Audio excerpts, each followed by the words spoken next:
5 tahun menikah aku selalu dihina oleh mertuaku dan keluarganya. Namun selang beberapa tahun aku balas, dan aku buat mertuaku terdiam malu setelah aku kaya hasil usahaku sendiri.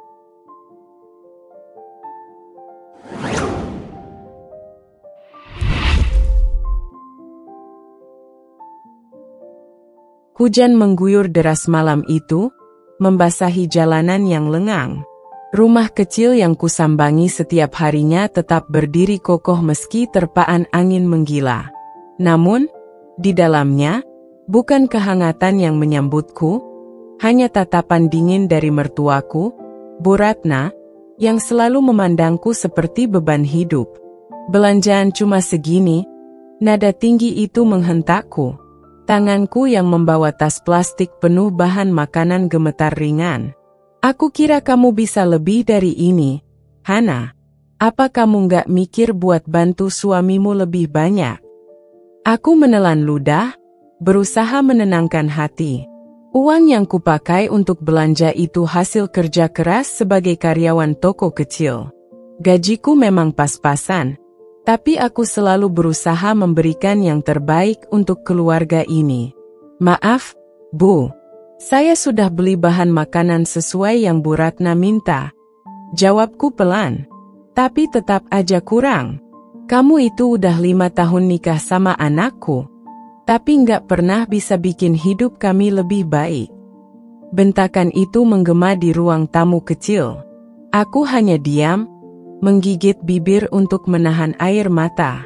Di sudut lain, suamiku, Dika, hanya duduk diam sambil memainkan ponselnya, seolah tak peduli. Saat pertama kali menikah, aku pikir hidupku akan penuh kebahagiaan. Dika adalah pria yang kucintai, dan aku percaya kami bisa menghadapi semua rintangan bersama. Namun, kenyataan berkata lain. Dika hanyalah bayangan dari lelaki yang dulu ku kenal. Kini, dia lebih sering menyerahkan tanggung jawabnya padaku. Sementara keluarganya terus-menerus mencela apapun yang kulakukan. Kalau cuma segini, gimana kamu bisa jadi istri yang baik? Jangan sampai orang ngomong jelek tentang keluarga kami karena kamu, Hana, tambah Bu Ratna dengan nada sinis. Kata-kata itu menusuk, meninggalkan bekas yang tak mudah hilang. Aku tahu, bagi mereka, aku hanyalah menantu miskin yang tak pernah cukup baik. Aku sering bertanya dalam hati, mengapa aku tetap bertahan? Mungkin karena cinta, atau mungkin karena aku terlalu takut untuk memulai dari awal. Namun, semakin lama, aku sadar bahwa pengorbananku hanya menjadi bahan ejekan. Setiap hari, aku harus menghadapi cibiran, sindiran, dan tatapan merendahkan, baik dari Bu Ratna maupun keluarga besar mereka. Aku berusaha menghindari tatapan Bu Ratna. Aku tahu, apapun yang kukatakan hanya akan memperburuk keadaan. Jadi, aku memilih diam, seperti yang selalu kulakukan. Dika, istrimu ini kayak nggak ngerti aja ya. Udah tinggal di rumah orang tua masih nggak bisa bikin kita nyaman. Gimana kalau nanti kalian punya anak? Mau kamu hidup kayak gini terus? Dika hanya mengangguk tanpa memalingkan pandangan dari ponselnya. Aku menggigit bibir lebih keras. Rasanya seperti menelan racun setiap kali mendengar mereka berbicara tentangku seolah aku tak ada di ruangan ini.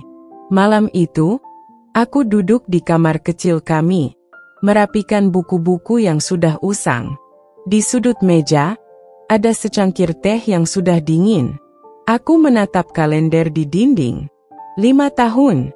5 tahun aku tinggal di rumah ini, menumpang di rumah mertua, hidup dalam bayang-bayang hinaan. Dika masuk ke kamar tanpa berkata apa-apa, langsung berbaring di tempat tidur. Aku tahu dia lelah setelah seharian bekerja. Tapi apakah aku tidak lelah? Aku bekerja lebih dari 8 jam setiap hari. Berjuang untuk membantu memenuhi kebutuhan rumah ini. Tapi siapa yang peduli? Dika, panggilku pelan. HM, jawabnya singkat. Aku mau bicara. Apa lagi, Hana? Aku capek. Aku menghela napas, menelan semua rasa sakit yang terus menumpuk.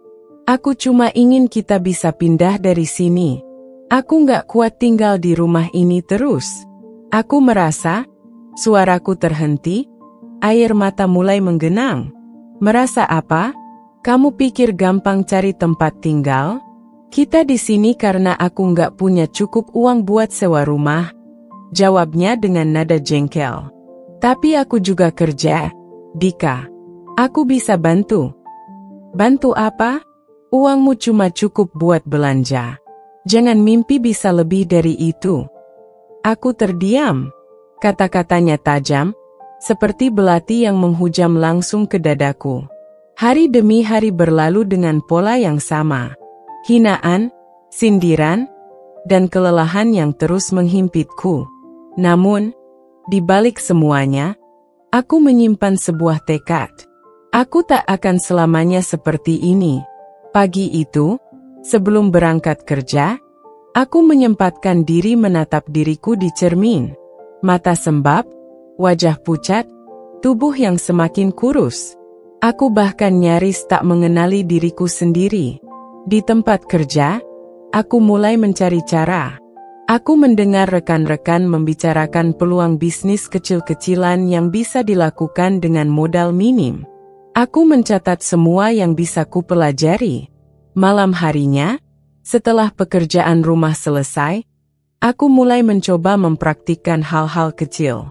Dari menjahit, membuat kerajinan tangan, hingga memasak untuk dijual. Aku tak peduli meski harus tidur hanya beberapa jam setiap malam. Namun, usahaku tak semulus yang kubayangkan. Suatu hari, Bu Ratna menemukan bahan-bahan yang kubeli dari gajiku sendiri. "Kamu ngapain beli ini semua? Uang belanja aja pas-pasan," serunya. Aku mencoba menjelaskan, tapi seperti biasa, suaraku tenggelam oleh omelannya. "Jangan ngelunjak, Hana. Kamu itu cuma menantu. Jangan bikin masalah di rumah ini." Malam itu, aku menangis sejadi-jadinya. Tapi aku tak menyerah. Aku tahu, jika aku ingin mengubah hidupku, aku harus kuat. 3 tahun berlalu. Perlahan, usahaku mulai menunjukkan hasil.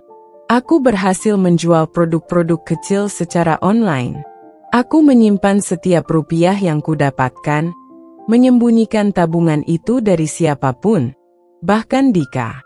Aku tahu, jika mereka tahu, mereka akan mencoba menghancurkan apa yang sudah kubangun.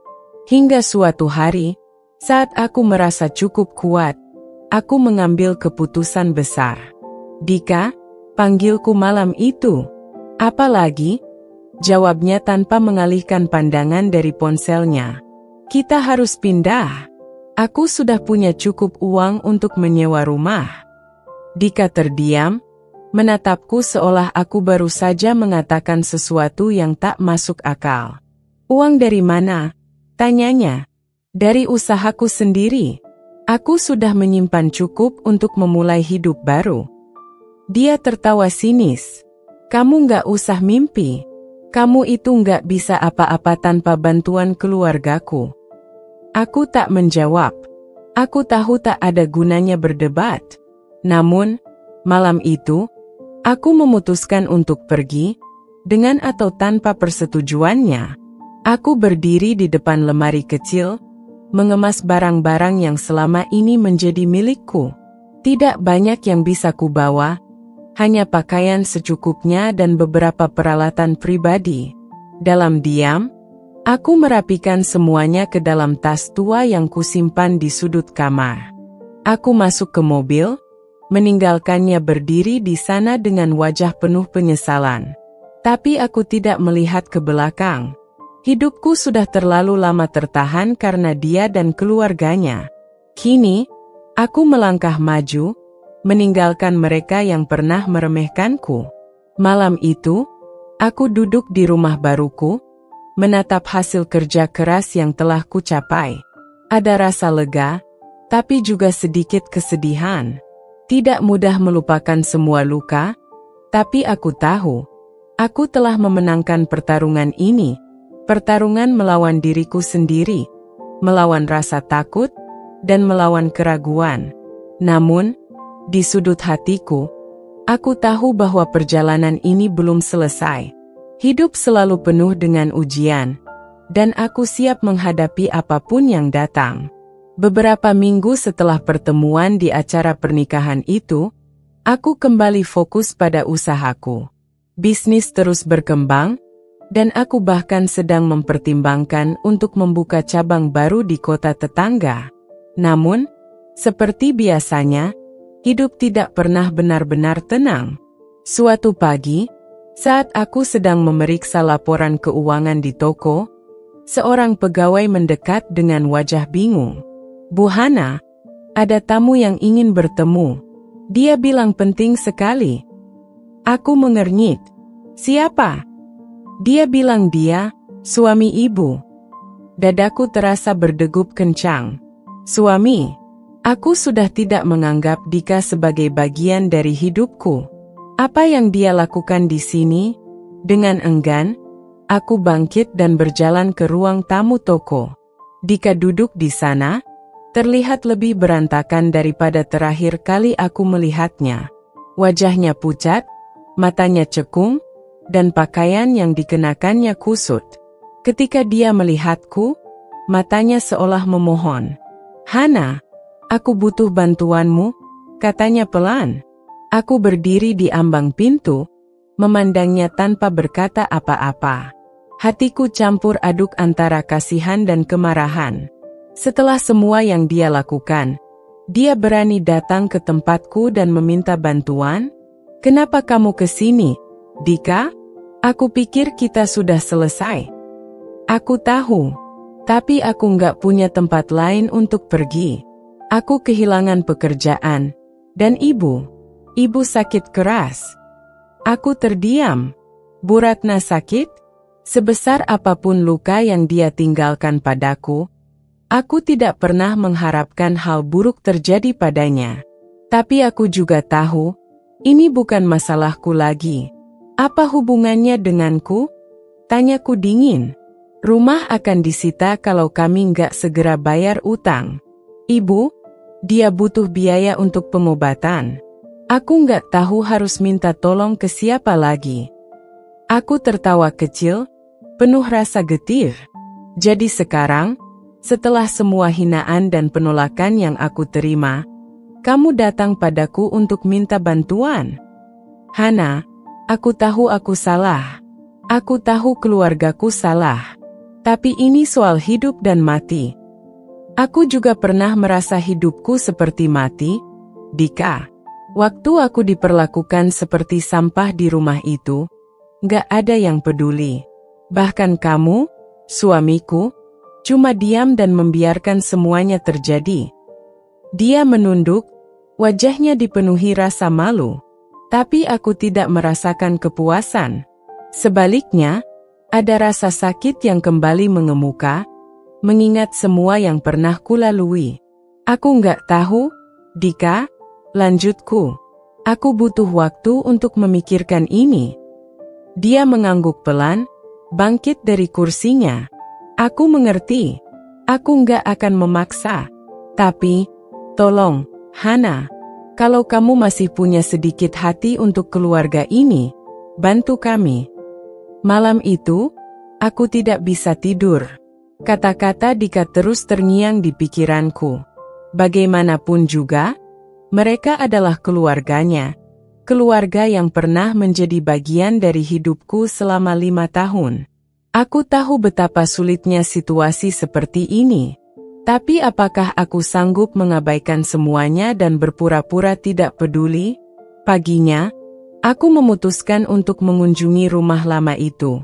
Rasa ragu memenuhi pikiranku saat aku berdiri di depan pintu yang pernah menjadi saksi semua penderitaanku. Aku mengetuk pelan, dan tak lama kemudian, pintu terbuka. Bu Ratna berdiri di sana, terlihat jauh lebih tua dan rapuh dari terakhir kali aku melihatnya. Wajah yang dulu selalu menatapku dengan penuh hinaan kini tampak kosong. Dia memandangku, seolah tak percaya aku berdiri di depan pintunya. "Hana?" Suaranya hampir tak terdengar. "Bagaimana keadaan ibu?" tanyaku singkat. Dia terisak, memegang pintu untuk menahan tubuhnya yang lemah.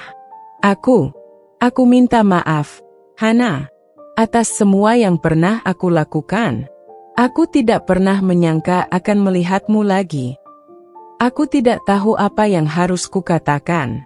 Bagian dari diriku ingin memaafkan, tapi bagian lain merasa mereka harus belajar menghadapi konsekuensi dari perbuatan mereka.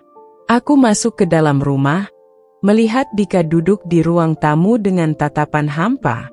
"Kalian minta bantuan, tapi apa kalian benar-benar berubah?" tanyaku, menatap mereka bergantian. "Atau ini hanya karena kalian butuh sesuatu dariku?" Bu Ratna menunduk, air matanya mengalir deras. "Aku tahu aku salah. Aku tahu aku sudah terlalu banyak menyakitimu. Tapi aku mohon, Hana, tolong kami. Ini mungkin kesempatan terakhirku." Aku berdiri di sana, diliputi kebingungan dan rasa sakit. Semua dendam dan luka lama berperang dengan sisi manusiawiku. Aku tahu keputusan ini akan menentukan arah hidupku ke depan. Aku menarik napas panjang, mencoba mencari keadilan di antara semua keruwetan ini. "Aku akan membantu kalian," ucapku akhirnya, dengan nada dingin. "Tapi dengan satu syarat." Mereka menatapku dengan penuh harap. Aku melanjutkan, "Setelah ini, aku ingin kita benar-benar selesai.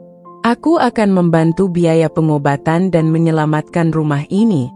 Tapi setelah itu, aku tidak mau ada lagi hubungan antara kita. Anggap ini pembayaran atas semua luka yang pernah aku terima." Dika terlihat ingin memprotes, tapi Bu Ratna memegang tangannya. "Kami terima, Hana. Terima kasih atas segalanya." Aku tidak menjawab. Aku hanya ingin menyelesaikan semuanya dan melangkah maju tanpa bayangan mereka lagi. Malam itu, aku pulang dengan hati yang berat. Ada rasa lega karena aku telah memberikan keputusan, tapi ada juga rasa sakit yang kembali menganga.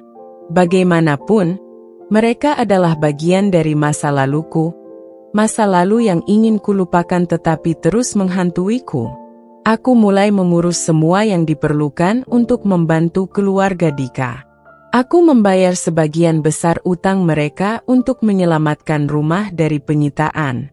Aku juga mengatur pengobatan Bu Ratna di rumah sakit terbaik di kota. Semuanya kulakukan tanpa pamrih, tapi dengan satu perasaan yang tidak bisa kuhindari. Kebencian pada diriku sendiri karena masih peduli pada orang-orang yang pernah menyakitiku. Beberapa minggu berlalu, dan Bu Ratna menunjukkan tanda-tanda pemulihan. Namun, setiap kali aku melihat wajahnya, kenangan buruk itu kembali menyerangku.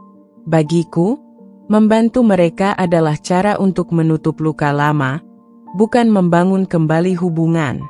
Aku ingin mereka tahu bahwa aku bisa lebih besar dari rasa dendamku.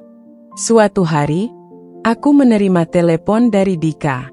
Suaranya terdengar putus asa. "Hana, bisa kita bertemu? Ada hal penting yang harus aku bicarakan." Aku ingin menolak, tapi aku tahu ini mungkin hal terakhir yang dia butuhkan dariku. Aku setuju untuk bertemu di sebuah kafe kecil yang tidak jauh dari rumahku. Ketika aku tiba, Dika sudah duduk di pojok ruangan. Wajahnya tampak lebih lesu daripada sebelumnya. "Apa lagi, Dika?" tanyaku tanpa basa-basi. Dia menatapku dengan mata penuh penyesalan. "Aku tahu aku nggak berhak meminta apa-apa lagi darimu. Tapi aku benar-benar butuh bantuanmu." Aku mendesah, menahan diri untuk tidak meledak. "Aku sudah membantu keluargamu. Aku sudah membayar utang kalian, dan memastikan ibumu mendapat perawatan terbaik. Apalagi yang kamu inginkan?" Dia terdiam sejenak, seolah ragu untuk mengungkapkan apa yang ada di pikirannya. Aku kehilangan segalanya, Hana. Pekerjaan, rumah tangga, bahkan harga diriku. Aku nggak tahu harus mulai dari mana. Jadi kamu ingin aku menyelamatkanmu juga? Tanyaku dingin. Dika, kamu yang menghancurkan hidupmu sendiri. Aku nggak punya kewajiban untuk memperbaikinya. Aku tahu. Dia mengangguk pelan. Tapi aku butuh kesempatan kedua. Aku ingin memperbaiki semuanya, termasuk hubungan kita. Kata-katanya membuatku tertawa kecil. Tawa yang penuh dengan rasa pahit. Hubungan kita? Dika? Kamu bahkan tidak pernah benar-benar memperjuangkan hubungan itu. Aku yang selalu berusaha, aku yang selalu berkorban. Sementara kamu hanya berdiri di sana membiarkan keluargamu menghancurkanku. Dia menunduk, tidak mampu membalas kata-kataku. Tapi aku belum selesai. Kamu tahu kenapa aku masih berdiri di sini? Karena aku belajar untuk memperjuangkan diriku sendiri. Aku belajar untuk tidak bergantung pada orang lain, apalagi pada seseorang yang tidak pernah peduli. Hana, aku minta maaf, katanya lirih. Aku tahu aku terlambat, tapi aku benar-benar menyesal. Aku menggelengkan kepala. Penyesalanmu tidak mengubah apapun, Dika. Hidupku sudah cukup baik sekarang. Aku tidak butuh kamu lagi. Dan aku tidak ingin kembali ke masa lalu. Aku bangkit dari kursi, meninggalkannya dengan perasaan campur aduk. Aku tahu, keputusan ini akan membawa konsekuensi. Tapi aku juga tahu bahwa aku telah memilih untuk melangkah maju, bukan mundur. Beberapa bulan kemudian, kehidupanku semakin stabil. Aku membuka cabang baru di kota lain, memperluas jaringan bisnisku, dan bahkan mulai bekerja sama dengan beberapa perusahaan besar. Semua ini adalah hasil dari kerja keras dan keteguhan hati, sesuatu yang tidak pernah kudapatkan saat aku hidup dalam bayang-bayang keluarga Dika. Namun, masalah tidak berhenti di situ. Suatu hari, aku menerima surat panggilan dari pengadilan. Aku terkejut membaca isinya. Keluarga Dika menggugatku atas tuduhan penggelapan dana. Mereka mengklaim bahwa uang yang kukeluarkan untuk membantu mereka adalah bentuk investasi. Dan sekarang mereka menuntut keuntungan yang tidak pernah ada. Aku tidak percaya. Setelah semua yang kulakukan untuk mereka, mereka berani menyeretku ke pengadilan dengan tuduhan palsu? Amarahku meluap, tapi aku tahu aku harus tetap tenang. Aku segera menghubungi pengacaraku, menjelaskan situasinya dengan detail. Aku ingin kasus ini diselesaikan secepat mungkin, kataku tegas. Aku tidak mau mereka mengambil keuntungan dari kebaikanku. Pengacaraku mengangguk. Kita punya bukti yang cukup kuat untuk membantah semua tuduhan mereka. Jangan khawatir, Bu Hana. Kita akan memenangkan kasus ini. Sidang pertama berlangsung dengan penuh ketegangan. Dika dan keluarganya hadir, membawa berbagai tuduhan yang tidak masuk akal. Tapi aku tidak gentar. Aku memiliki semua bukti, dokumentasi pembayaran, surat perjanjian, bahkan saksi yang bisa mendukungku. Ketika hakim memutuskan sidang untuk hari itu selesai, aku keluar dari ruang sidang dengan perasaan campur aduk. Aku tahu ini belum berakhir, tapi aku yakin aku berada di pihak yang benar. Aku telah melakukan semua ini dengan hati yang tulus, dan aku tidak akan membiarkan mereka menghancurkan hidupku lagi. Aku berjalan keluar dari gedung pengadilan, menatap langit sore yang mulai gelap. Aku berjanji pada diriku sendiri bahwa ini adalah pertarungan terakhirku dengan mereka. Setelah semua ini selesai, aku tidak akan lagi melihat ke belakang. Aku akan melanjutkan hidupku, tanpa rasa takut atau bayangan masa lalu yang menghantuiku. Hari-hari berikutnya dipenuhi dengan persiapan sidang. Pengacaraku memastikan setiap dokumen, bukti, dan saksi siap untuk melawan semua tuduhan yang mereka ajukan. Meski aku yakin akan kebenaran, ada rasa cemas yang sulit kuhindari. Bagaimanapun, menghadapi keluarga yang dulu pernah menjadi bagian dari hidupku adalah luka tersendiri. Sidang kedua berlangsung lebih panas. Kali ini, Dika maju sebagai saksi. Dia mencoba meyakinkan hakim bahwa semua uang yang kuberikan adalah investasi. Kata-katanya penuh kebohongan, namun wajahnya tetap datar, seolah-olah dia tidak merasa bersalah. Saya dan Hana sebelumnya sepakat bahwa uang itu adalah modal usaha bersama, kata Dika di depan hakim. Namun setelah bisnisnya berkembang, dia memutuskan untuk memutus semua komunikasi dengan keluarga saya dan mengklaim seluruh keuntungan untuk dirinya sendiri. Aku tidak tahan mendengarnya. Kebohongan itu terlalu keji. Pengacaraku segera mengajukan bukti, rekaman percakapan, dokumen transfer, hingga catatan medis Bu Ratna yang menunjukkan bahwa uang itu digunakan untuk pengobatan dan membayar utang, bukan investasi. Hakim memandang bukti-bukti tersebut dengan serius. Saudara Dika, apakah Anda memiliki dokumen tertulis atau bukti lain yang mendukung pernyataan Anda bahwa dana ini adalah investasi? Dika terdiam. Wajahnya berubah tegang. Tidak ada, Yang Mulia. Tapi itu adalah kesepakatan lisan antara saya dan Hana. Pengacaraku tersenyum kecil, lalu berdiri. Yang Mulia, kami memiliki bukti kuat bahwa semua uang yang diberikan klien saya adalah bentuk bantuan sosial, bukan investasi. Tidak ada perjanjian, baik tertulis maupun lisan, yang menyatakan hal tersebut. Hakim mengangguk. Saya akan mempertimbangkan semua bukti ini. Di luar ruang sidang, Dika mencoba mendekatiku. Aku sudah ingin pergi, tapi dia memanggil namaku dengan nada yang memohon. Hana, tunggu. Aku menoleh, menatapnya dingin. Apalagi, Dika? Bukankah kamu sudah cukup menghancurkan nama baikku? Dia menarik napas panjang, tampak lelah dan putus asa. Aku tidak bermaksud sejauh ini. Aku bingung. Aku tidak tahu harus bagaimana. Bingung.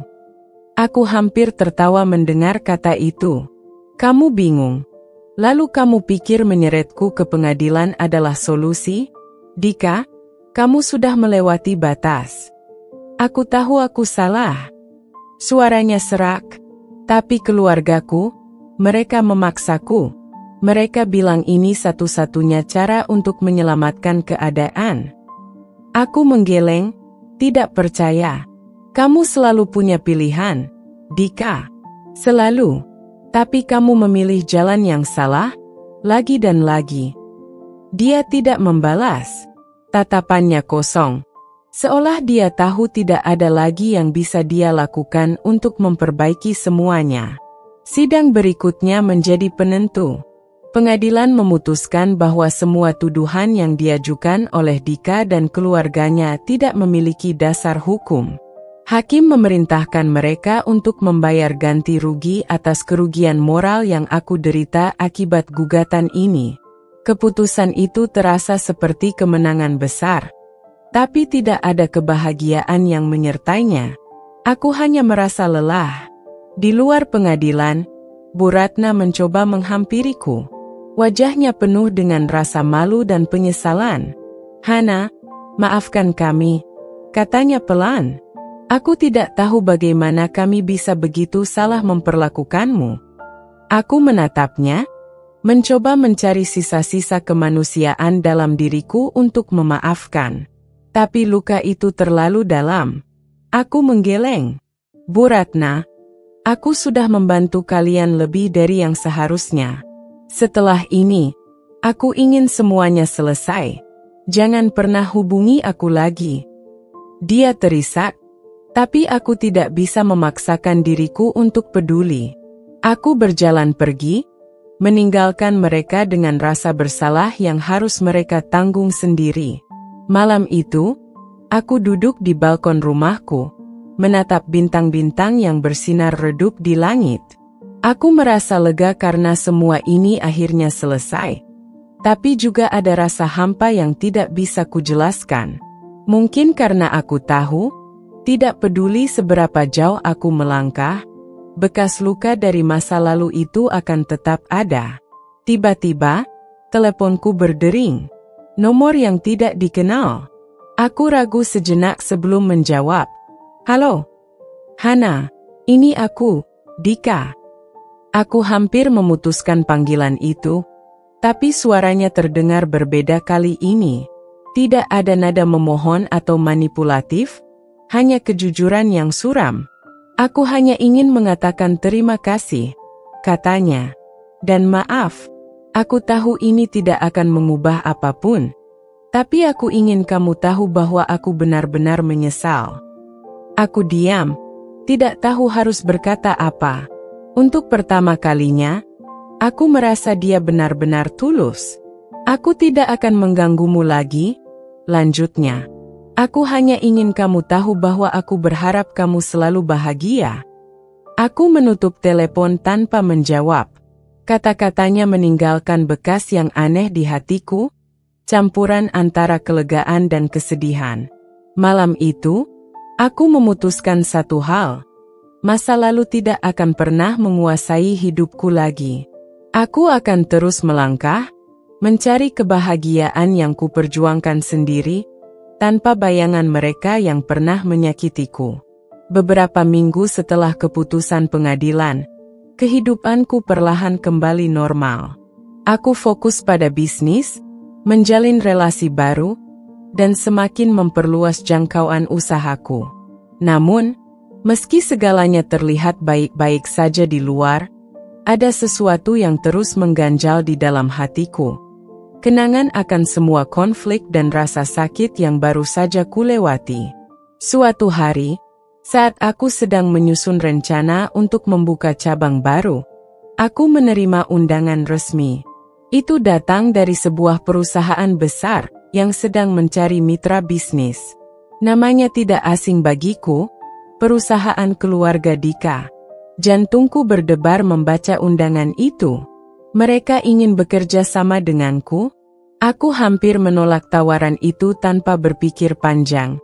Tapi sesuatu dalam diriku mencegahku. Ini adalah kesempatan untuk membuktikan bahwa aku tidak lagi dikendalikan oleh emosi atau masa lalu.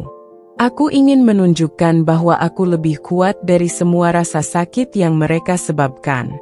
Aku menyetujui pertemuan itu. Hari yang ditentukan tiba, dan aku mendapati diriku berdiri di lobi kantor besar yang megah.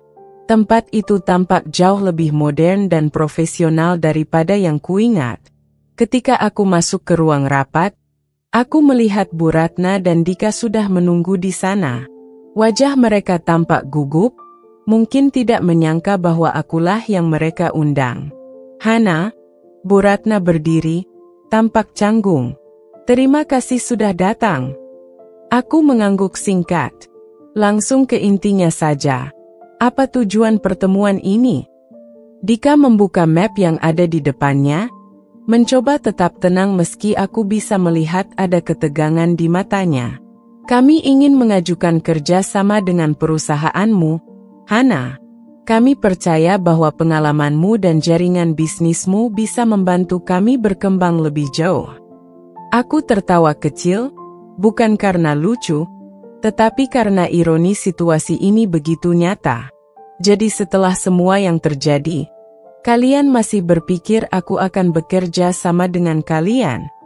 Bu Ratna tampak ingin bicara, tetapi Dika mengangkat tangan, menghentikannya. Dia menatapku langsung, kali ini tanpa rasa cemas atau memohon. Kami tidak punya hak untuk meminta apapun darimu, Hana. Tapi kami ingin mencoba memperbaiki semuanya. Kami ingin membuktikan bahwa kami benar-benar menyesal. Menyesal? Aku menatap mereka tajam. Kalian menyesal setelah mencoba menghancurkan hidupku? Setelah menyeretku ke pengadilan dengan tuduhan palsu? Menyesal karena akhirnya kalian tidak punya pilihan lain selain datang padaku. Hana, Bu Ratna mencoba berbicara lagi. Suaranya penuh rasa sakit. Kami salah. Aku salah. Tapi kami ingin menunjukkan bahwa kami bisa berubah. Aku berdiri. Rasa marah yang lama terpendam mulai muncul kembali. Kalian ingin berubah? Bagus. Tapi jangan gunakan aku sebagai alat untuk itu. Aku sudah melewati terlalu banyak hal karena kalian. Dan aku tidak punya waktu untuk kembali terjebak dalam drama kalian. Dika berdiri. Wajahnya penuh penyesalan.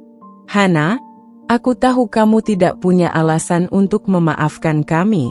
Tapi tolong beri kami satu kesempatan. Kami hanya ingin memperbaiki apa yang salah. Aku menghela napas panjang, mencoba menenangkan diri. Ada bagian dari diriku yang ingin pergi dan tidak pernah melihat mereka lagi. Tetapi ada juga bagian lain yang ingin memberi mereka pelajaran terakhir. Pelajaran yang akan mereka ingat seumur hidup. Aku akan mempertimbangkan tawaran kalian, kataku akhirnya, membuat mereka terkejut. Tapi dengan syarat. Syarat apa? Tanya Dika dengan nada waspada. Aku ingin seluruh kendali proyek ada di tanganku. Aku yang membuat keputusan, dan kalian tidak berhak mencampurinya.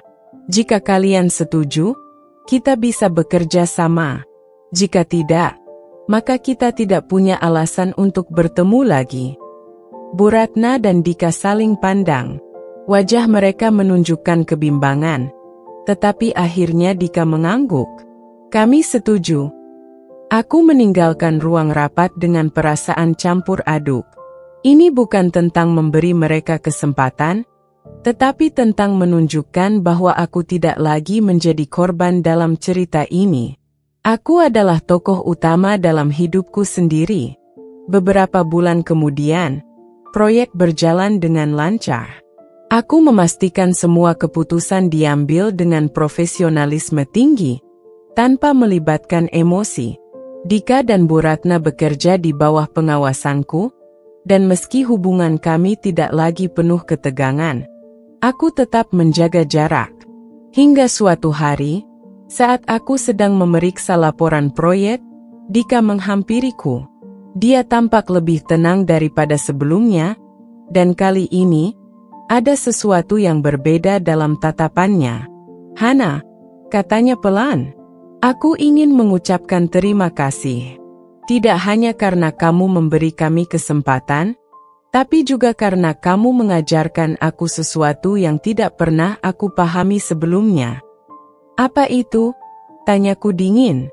Arti tanggung jawab dan harga diri, jawabnya.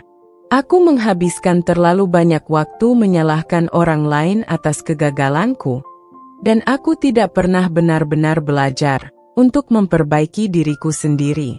Kamu membuatku sadar bahwa hidup adalah tentang berjuang untuk menjadi lebih baik, bukan mencari cara untuk menyalahkan orang lain.